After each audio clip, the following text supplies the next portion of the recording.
જો મિત્રો, બીજા વિશ્વયુદ્ધ પછી બ્રિટિશ સરકારે ભારતને સત્તા હસ્તાંતરણ માટે રસ્તો શોધવા 1946માં કેબિનેટ મિશન મોકલ્યું.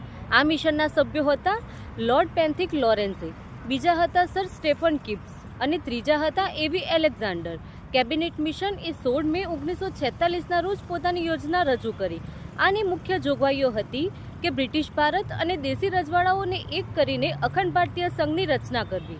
બીજું હતું કે સંઘ પાસે માત્ર 3 વિષયો રહેશે, એક રક્ષા, બીજો છે વિદેશ વ્યવહાર અને ત્રીજું હતું સંચાર. બંધારણ બનાવવા માટે બંધારણ સભાની રચના કરવી કે જે ભારતીયોની બનેલી હશે. સંઘથી સંબંધિત વિષયો સિવાયના અન્ય બધા જ વિષયો તથા બધા અવશિષ્ટ વિષયો એ રાજ્યો પાસે રહેશે.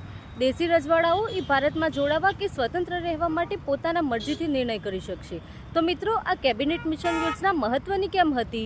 તો આ યોજના પરથી જ ભારતના બંધારણ સભા બની. ભારતના બંધારણ બનવાની પ્રક્રિયા અહીંથી શરૂ થઈ. પરંતુ ઇન્ડિયન નેશનલ કોંગ્રેસ અને ઓલ ઇન્ડિયા મુસ્લિમ લીગ વચ્ચે જૂથ વ્યવસ્થા પર મતભેદના લીધે આ યોજના નિષ્ફળ ગઈ.